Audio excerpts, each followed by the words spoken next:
नमस्कार दोस्तों।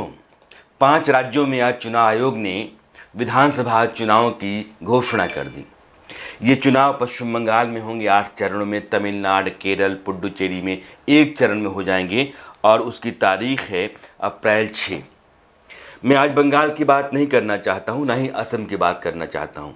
असम में भी 3 चरणों में चुनाव होंगे, लेकिन तमिलनाडु में, केरल में, पुडुचेरी में सिर्फ 1 फेज़ में चुनाव हो जाएंगे। इन सभी 5 राज्यों में आज सिर्फ और सिर्फ तमिलनाडु की बात करना चाहता हूँ। तमिलनाडु को शायद हम कम जानते हैं, वहाँ की राजनीति में दिलचस्पी उत्तर भारत के लोगों की खास करके कम होती है, लेकिन समूचे हिंदुस्तान में तमिलनाडु एक ऐसा राज्य है जो अपनी राजनीति के लिहाज से, राजनीति के पीछे जो आंदोलन रहे हैं उसके लिहाज से और वहाँ की जो सामाजिक चेतना है उस नज़रिए से बिल्कुल अकेला, अलहदा और ख़ास राज्य है। इसलिए इसकी जो अपनी पहचान है, जिसको वो तमिल अस्मिता से जोड़ करके देखते हैं, उसको केंद्र में रख करके आज इस बार के चुनाव को देखने और समझने की हम कोशिश करेंगे। इस बार एक अलग तरीके का चुनाव देखा जाएगा। तमिलनाडु की राजनीति में करुणानिधि और जयललिता ये 2 ऐसे स्तंभ रहे हैं जिनके आसपास पिछले 3 दशकों की राजनीति वहाँ की घूमती रही है। 2019 के लोकसभा चुनावों के बाद विधानसभा का यह पहला चुनाव है राज्य में जो करुणानिधि और जयललिता के बगैर होगा।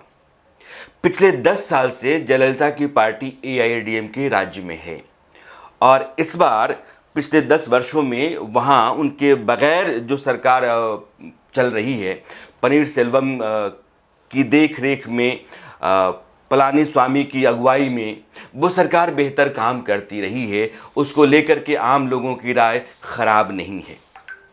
दूसरी तरफ DMK स्टालिन की अगुवाई में घर के भीतर बहुत सारे पचड़े और पेंच हो सकते हैं, लेकिन जो अगुवाई है स्टालिन की, DMK की, वो मजबूत है और उनके पक्ष में, उनकी खातिर पार्टी का जो बड़ा काडर है, जो बड़ा तबका है, वो मजबूती से लामबंद है। स्टालिन ने तमिलनाडु में एक अलायंस तैयार की है। हालांकि कांग्रेस के साथ अलायंस DMK का 2006 से चल रहा है, यानी कि 15 वर्षों का यह अलायंस है। लेफ्ट कांग्रेस और DMK, यह जो डेमोक्रेटिक अलायंस बनाया है स्टालिन ने, उसके ज़रिए वो सत्ता में वापसी करना चाहते हैं, क्योंकि उनके लिए करो या मरो वाली स्थिति है और इसीलिए वो कांग्रेस और लेफ्ट को अपने साथ रखे हुए देखना चाहते हैं, यानी कि DMK के साथी दलों के तौर पर। दूसरी तरफ BJP, जिसकी अपनी ज़मीन वहाँ कमज़ोर रही हमेशा से, वो सत्ता में जो पार्टी है AIADMK उसको बनाए रखना चाहती है और उसके साथ उसने हाथ मिला लिया है।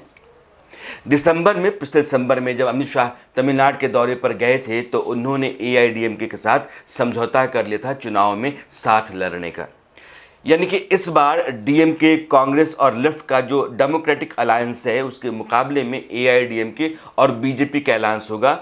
PMK, MDMK जैसी पार्टियां हैं, ये किधर जाती हैं यह बात आने वाले समय में तय होगी, लेकिन कमोबेश BJP और AIADMK की तरफ उनका झुकाव अभी दिख रहा है। यह 2 सिरे पर 2 पार्टियों की अगुवाई में 2 गठबंधन हैं जिनके बीच इस बार का तमिलनाडु का चुनाव लड़ा जाएगा बिना करुणानिधि और जयललिता के। अब सवाल यह है कि BJP तमिलनाडु को अपने नज़रिए से कैसे देख रही है।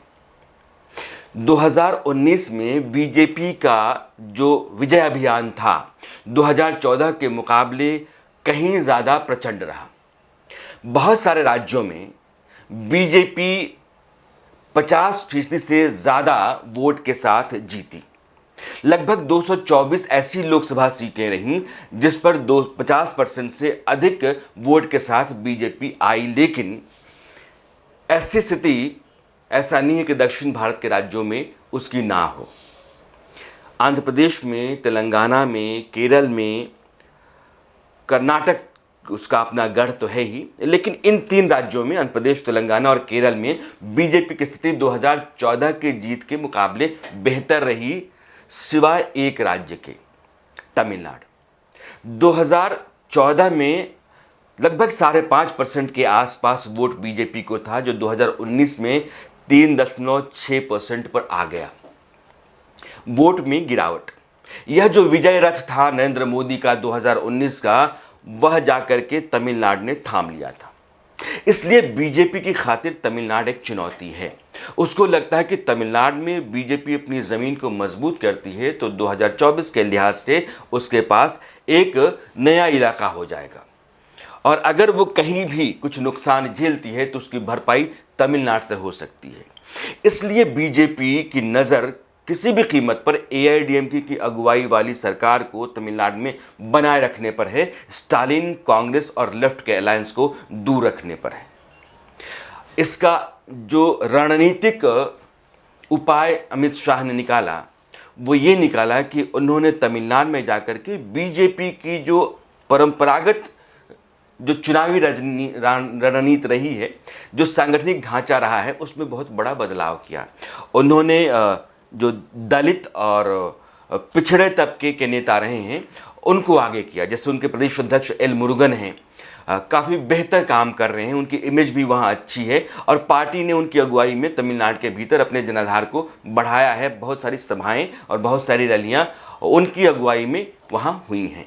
तो अमित शाह ने वहाँ जो लोकल लेवल पर बदलाव था, सांगठनिक जो ढांचा बदलने की ज़रूरत थी, उसको बदला है। नेतृत्व उन्होंने पिछले तबके को दिया है, दलितों के हाथ में अगुवाई दी है। द्रविड़ आंदोलन को अब अमित शाह और बीजेपी की जो नई रणनीति है उसको उसके बरक्स रख करके देखने की ज़रूरत है। जो द्रविड़ आंदोलन हिंदुस्तान का में तमिलनाडु के भीतर रहा, वो उत्तर भारत की राजनीति के मुकाबले में खड़ा हुआ। जब पेरियार ने द्रविड़ आंदोलन शुरू किया, उसका मूल था तमिल अस्मिता, तमिल भाषा, तमिल लोग, तमिल संस्कृति, और उनको लगता था कि उत्तर भारत, खास करके केंद्र की सरकारें तमिलनाडु के ऊपर हिंदी, हिंदुत्व और उत्तर भारतीय प्रभुत्व को थोपना चाहती हैं, एक ब्राह्मणवादी व्यवस्था डालना चाहती हैं, क्योंकि वो केंद्र की सरकार है और तमिलनाडु को यह मंजूर नहीं है। यह नकारने की जो प्रवृत्ति थी, यह नहीं हो सकता है, यह जो आवाज़ थी, इस आवाज़ को पेरियार ने तमिलनाडु में मजबूत किया और उन्होंने द्रविड़ कड़गम बनाया। एक पार्टी बनाई 1944 में। इस पार्टी की अगुवाई में तमिलनाडु के कुछ बड़े नेता आए, जिसमें अन्नादुरई भी आए, उसमें करुणानिधि भी आए। लेकिन अन्नादुरई और पेरियार के बीच में बाद में कुछ बुनियादी मसलों पर जो मतभेद हुआ, तो अन्नादुरई ने अपनी राह अलग कर ली। उन्होंने 1949 के आसपास अपनी नई पार्टी बनाई, द्रविड़ मुनेत्र कड़गम, यानी कि द्रविड़ प्रगति संघ, मुनेत्र प्रगति कड़गम संघ। द्रविड़ आंदोलन की जो मूल चेतना थी, वो जो पूरा का पूरा आंदोलन, उस आंदोलन से जुड़ी हुई वहाँ की राजनीति थी, वो सिर्फ तमिल अस्मिता पर ही खड़ी थी। क्योंकि उस समय संचार के साधन और संवाद के माध्यम इतने नहीं थे जितने आज थे या आज हैं। इसलिए तमिलनाडु के दायरे में जो समाज था, वो अपनी संस्कृति और अपने अस्तित्व को लेकर के ज़्यादा संजीदा था, और वहाँ की जो राजनीति थी वो इसी भावना को लेकर के अपने आप को मजबूत करती रही, सांस देती रही, और केंद्र की ताकत के खिलाफ, केंद्र की राजनीति के खिलाफ वहाँ खड़ा होती रही। नतीजा ये हुआ कि 1965 में जब भाषा आंदोलन शुरू हुआ और हिंदी को राजभाषा बनाने पर सरकार आ गई, और केंद्र की सरकार ने कहा कि हिंदी राजभाषा होगी, और हिंदी का विरोध तमिलनाडु में बहुत ज़्यादा हुआ, जैसे थोड़ा बंगाल में भी हुआ। वह विरोध आंदोलन की शक्ल में तमिलनाडु में आया, और बाद में उसी ने वह उस आंदोलन से जुड़े हुए लोगों को सत्ता तक पहुंचा दिया। तो जैसे 1957 में केरल में गैर कांग्रेसी सरकार पहली हिंदुस्तान के भीतर बनी, वैसे ही 1967 के चुनाव में तमिलनाडु में गैर कांग्रेसी सरकार बनी और अन्नादुरई वहाँ के मुख्यमंत्री बने। 2 साल बाद उनका निधन हो गया, और 1969 में करुणानिधि ने वो कमान संभाली, डीएमके के अगुआ करुणानिधि हो गए। उसके बाद से 1967 से लेकर के 2021 तक यह लगभग 4 दशकों की जो राजनीति है, यह राजनीति वहां डीएमके और एआईडीएमके, क्योंकि एमजीआर के आने के बाद, एमजीआर भी उसी द्रविड़ आंदोलन और डीएमके की उपज थे, और एमजीआर ने करुणानिधि को चैलेंज किया और वो सत्ता में आए, राजनीति में आकर के मुख्यमंत्री भी बने। एमजीआर के जाने के बाद उनकी विरासत जयललिता ने थाम ली, और फिर तमिलनाडु की जो राजनीति थी वो जयललिता और करुणानिधि के बीच लगातार चलती रही। एक बार डीएमके, एक बार एआईडीएमके की सरकारें वहाँ बनती रहीं, लेकिन पिछले 10 वर्षों में ऐसा पहली बार 1965-67 से लेकर के 2021 में आप देखेंगे, इन 40 वर्षों में तो पहली बार ऐसा हुआ है कि तमिलनाडु के लोगों ने किसी सरकार को रिपीट किया है। एआईडीएमके सरकार दूसरी बार आई। अब जो द्रविड़ आंदोलन के पीछे के कारण थे, उसके पीछे की जो भावना थी, उस भावना को बदलते वक्त ने और भारत में जो विकास होता रहा उसने कमज़ोर किया, क्योंकि तमिलनाडु से लोग निकले और वो तमाम देश के तमाम हिस्सों में आकर के उन्होंने काम करना शुरू किया, और यह जो लिबरलाइजेशन हुआ इसने देश के बहुत सारे लोगों को तमिलनाडु के भीतर जाकर काम करने के लिए मौके दिए। अब तमिलनाडु हिंदुस्तान का वो राज्य हो गया जहाँ से निकलना और हिंदुस्तान के बाकी हिस्सों से जहाँ जाना बहुत आसान हो गया। तमिलनाडु के क्रिकेटर्स ने, ये जो एक राष्ट्रीय भावना तमिलनाडु के भीतर थी, राष्ट्र का की अवधारणा एक अलग मसला है, एक अलग मामला है जिस पर अलग से चर्चा हो सकती है, लेकिन व्यापक स्तर पर जब सांस्कृतिक विरासत को लेकर के एक बड़ा समाज या कई तरह के समाज चलते हैं और आपस में जुड़ाव महसूस करते हैं तो एक राष्ट्रीय चेतना पैदा होती है।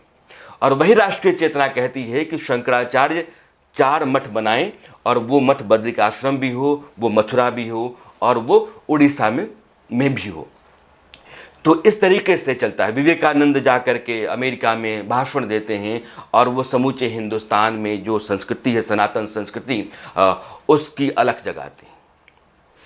तो वो जो द्रविड़ चेतना थी, जो संस्कृति पर गर्व करने की बात थी, और उसको आधार बना के राजनीति ने केंद्र से टकराव मोला, और उस टकराव का नतीजा 4 दशकों की राजनीति वहाँ के स्थानीय 2 दलों के बीच में चलती हुई सी रही, वो बुनियादी कारण कमज़ोर पड़ा।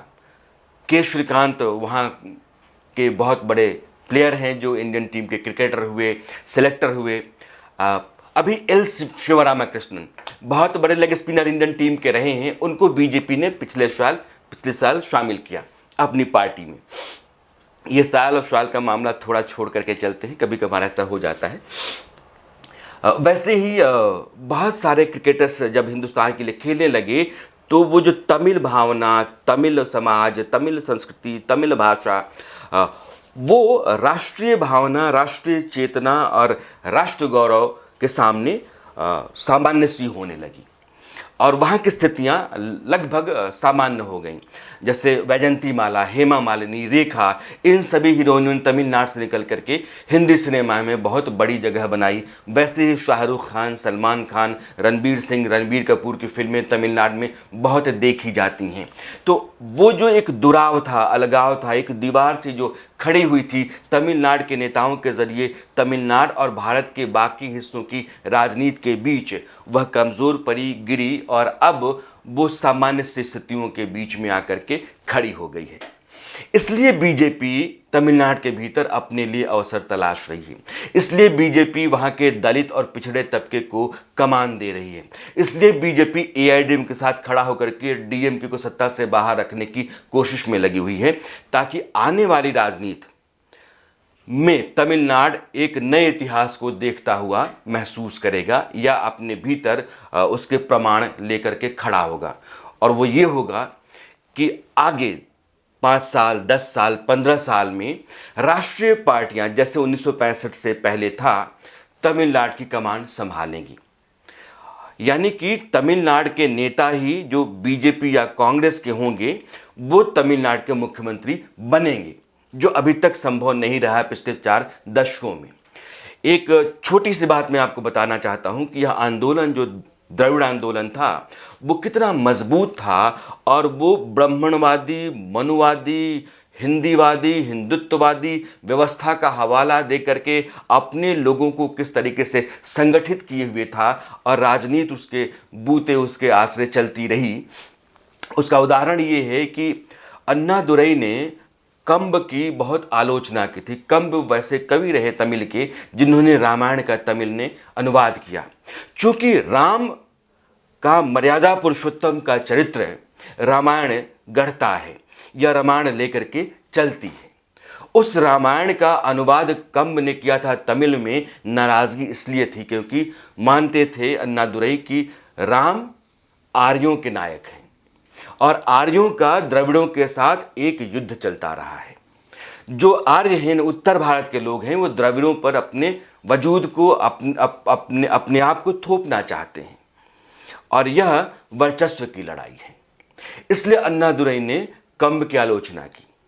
तमिलनाडु के लोग रावण को अपना पूर्वज मानते हैं, वो उसको अपना नायक मानते हैं, इसलिए राम के साथ उनका विरोध है।